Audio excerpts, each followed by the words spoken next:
Howdy folks, as I said in the last video, we're going to be soldering the new light socket in. So there's one tool I can't seem to find, but you're going to want it, is a pair of wire strippers. Okay, you're gonna want a pair of wire strippers for this, because of the fact that even if you're gonna do the crimp-on connections, you're still gonna have to strip the wire back to get them into the crimp connections. So we're gonna just do some choppity chop chop.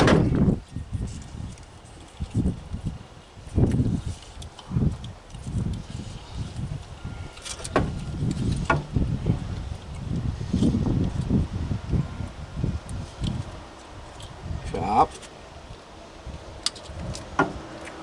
There we go. It's all chopped off. We'll come back for the bulb later. Now, I have these marked. One's a G, one's an S, one's an L. Same on the new connector. The S is your signal, the L is the headlights, and the G is the ground. So, if you're following along with me on that basis, come on down. Okay.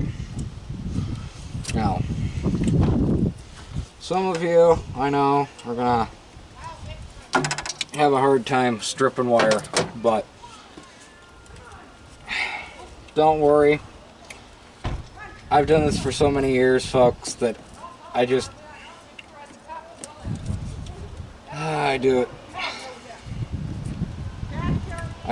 I can do it without a pair of wire stripper. We'll just take that tag off. We already know what the heck these are, though.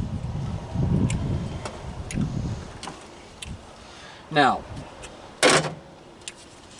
realistically, I could just put this on, crimp them down, be good as gold. But we're going to do this the hard way.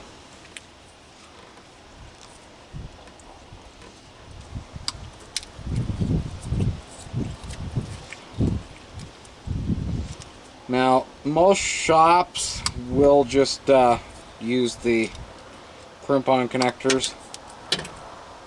You know, it's a lot easier for them to do it that way.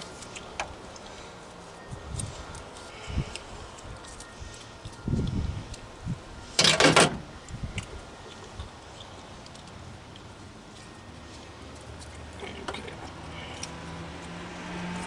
That's our G. That's our L. We're gonna go, and we're gonna start with the S. Okay, folks.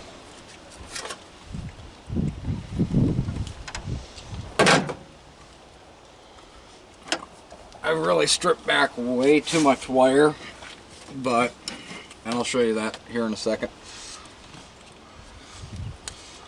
What I mean.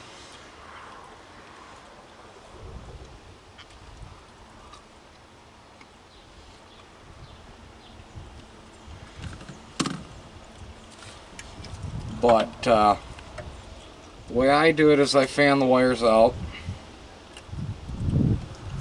I slip it in. And I go.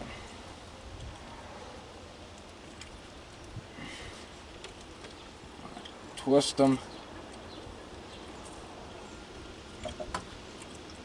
until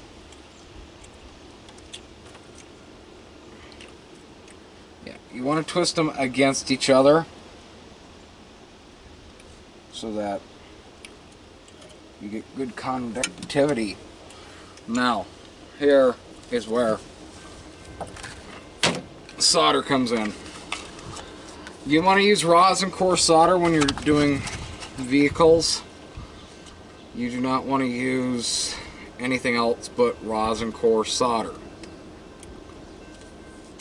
It does not matter if it's lead or if it's silver solder. I have this affliction where it does not bother me, lead solder.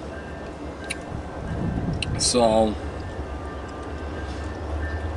I use lead solder. Now, we're just heating up the wire now so that gives the solder something to actually stick to.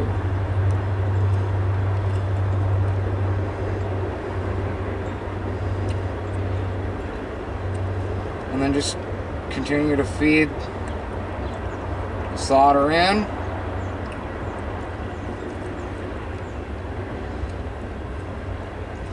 Until your entire joint is full of solder.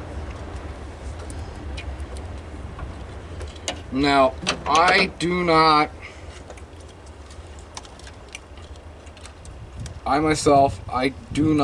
put any electrical tape over the wires until I get all of them soldered. That's just the way I do it. There's multiple methods on doing soldering, but this is just the way I do it because, yeah. Now, we're gonna go with G next. Bingo, bingo, G42, G42. Okay.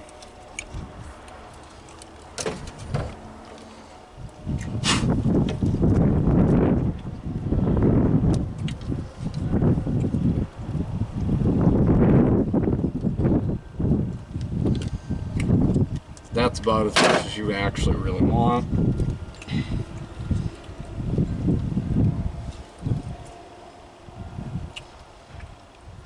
Oh, I did forget to tell you, you do have to tin the tip of your soldering iron.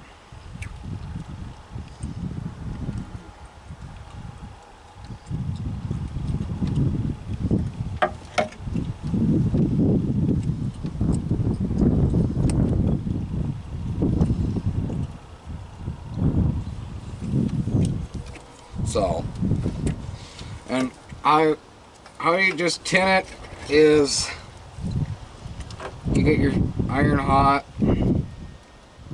and melt the solder on.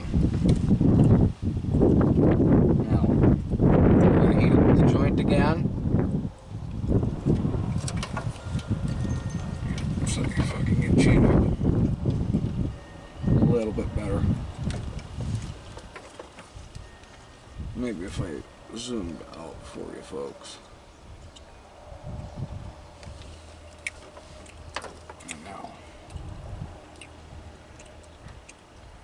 Now I place it on the bottom of the wire and I let gravity do the work for me.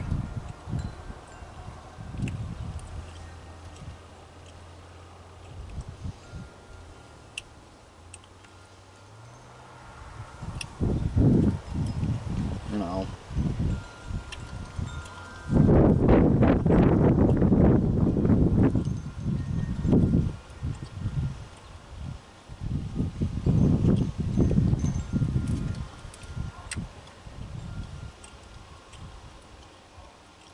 Sometimes you do have to move the soldering iron around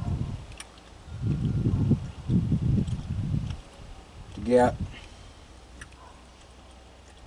a good soldered joint.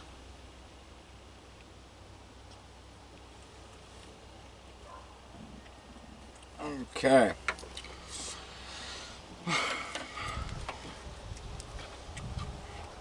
Now, I'm not working with a full soldering station here, or else I would be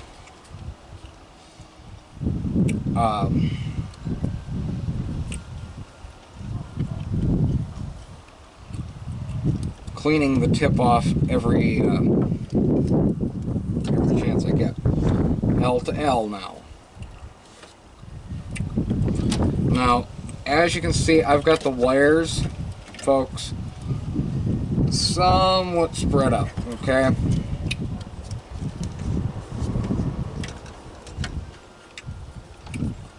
So, I'm just going to peel our tape back off.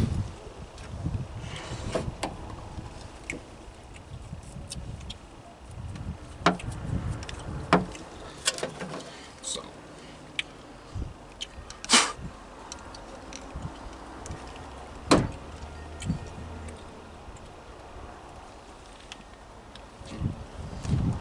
alrighty. A little bit too much, but we'll work with it.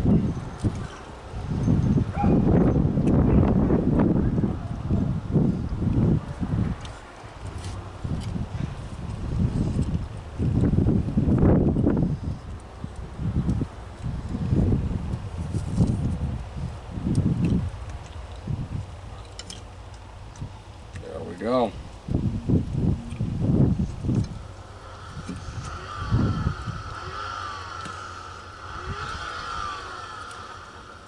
Okay. Last soldered connection. Make sure that you've got all your wires where you want them to be.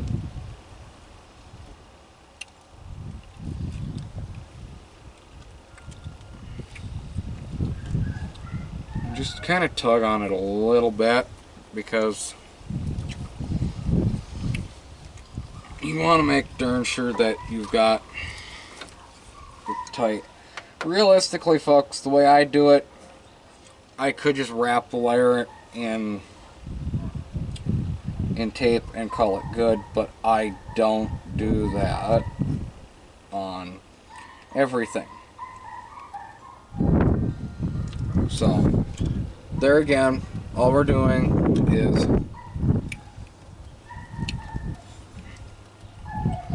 soldering.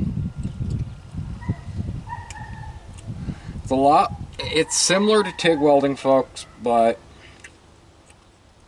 you are literally contacting your workpiece with the solder.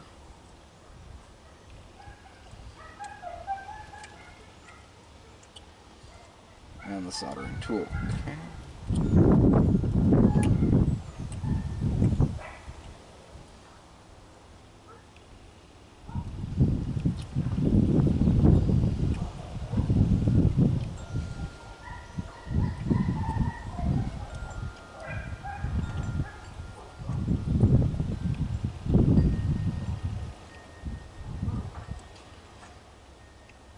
Now, you really do want to do this on a nice warm day.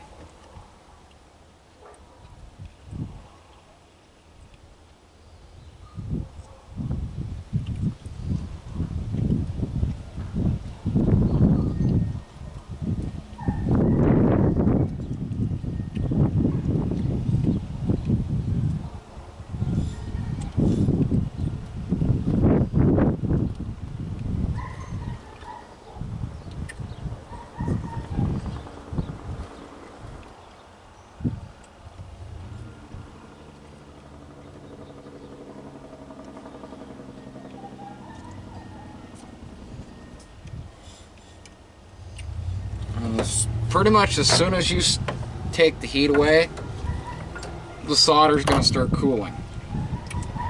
Now, at this point, folks, you shouldn't need the soldering iron anymore. Alright? You shouldn't need the soldering iron anymore. You've made your connections. And I'll look them over. Kind of tug on them a little. If they're good, they're good. Alright?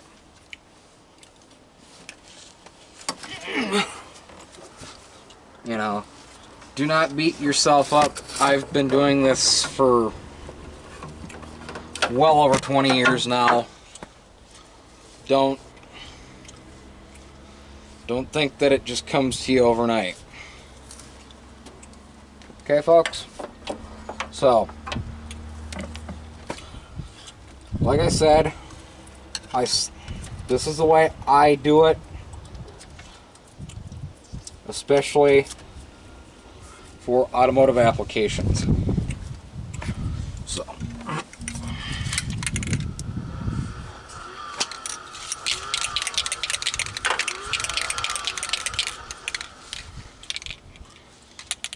okay.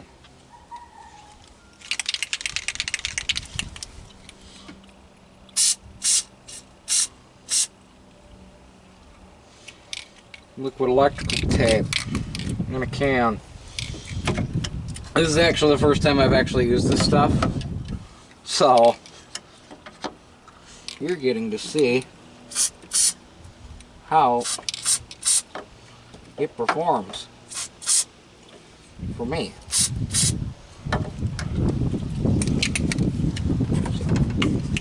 But I'm still going to come back in and I'm still going to wrap it with electrical tape and tidy up the wires with electrical tape. I'll show you how I do that.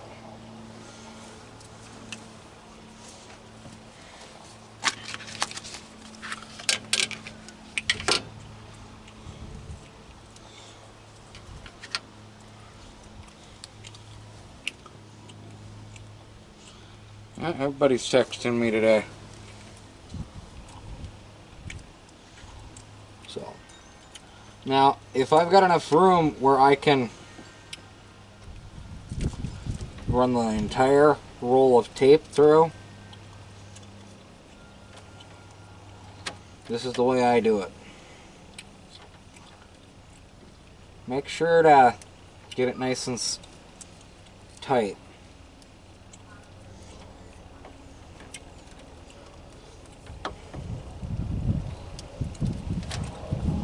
Just a couple wraps down the wire. And take your favorite cutting implement. Make sure not to cut yourself. Do not cut yourself.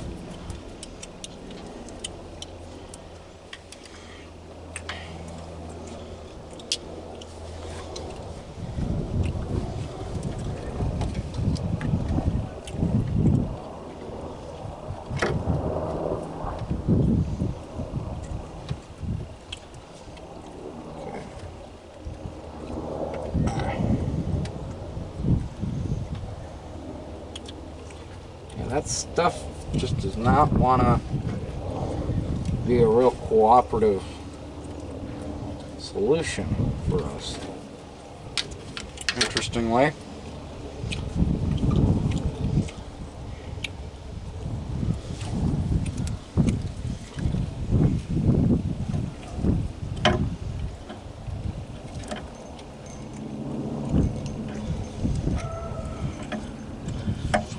Well,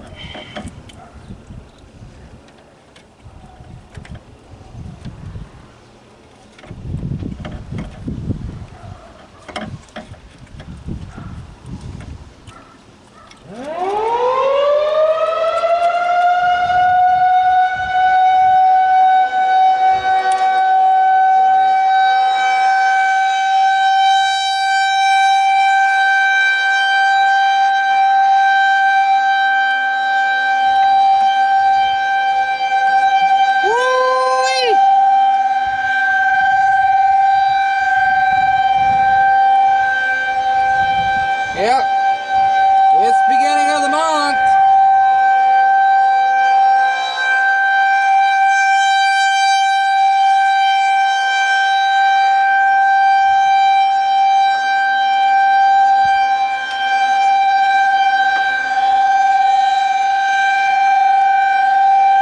Make sure you overlap your tape.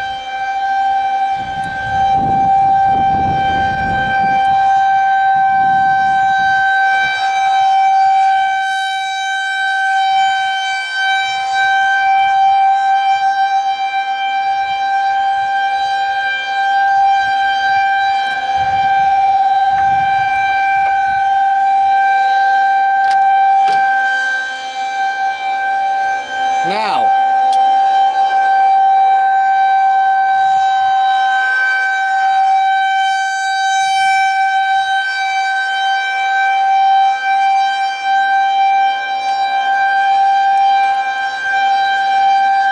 what I'd recommend you do is either zip tie here, or since you've already got the tape,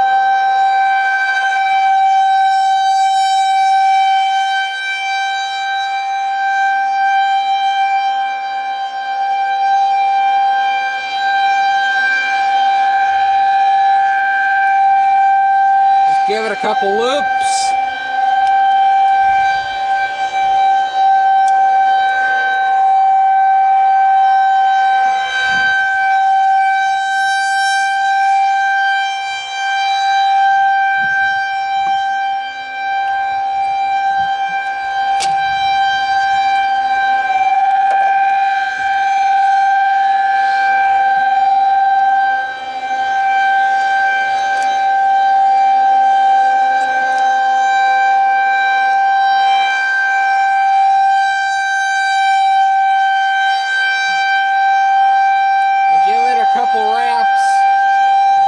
At the bottom.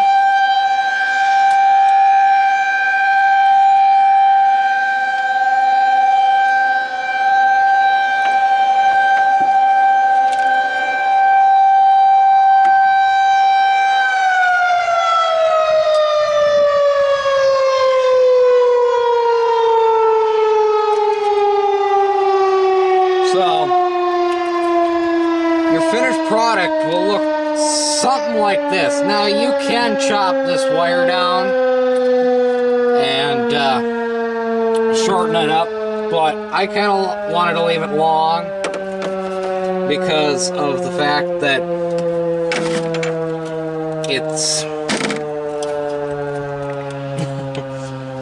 it makes it easier if I have to go back in and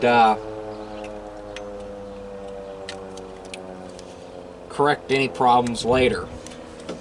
Now we stick this into the signal light assembly.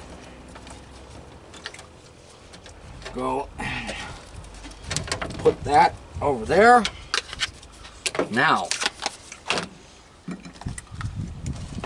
the fun part.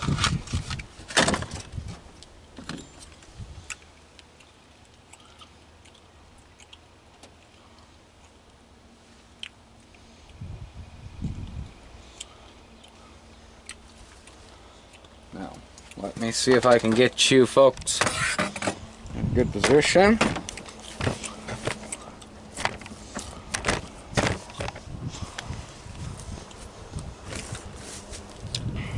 Because there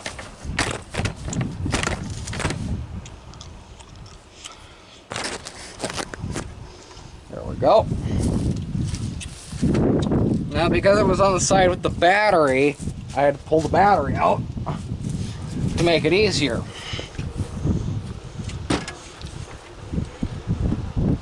But I do recommend you pull your battery cables off when you are working around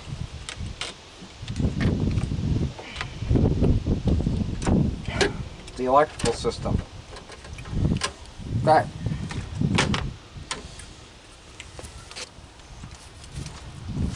Now, if everything went well, we should have a signal light again.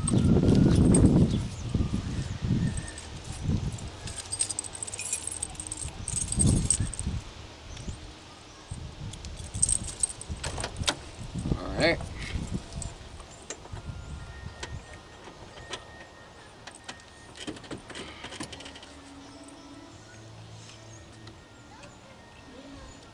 Okay.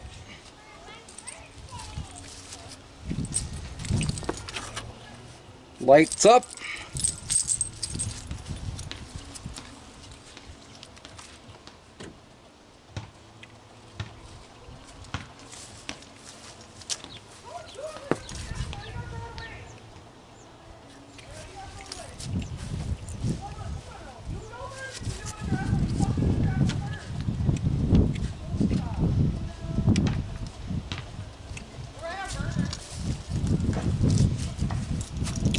There we go, folks.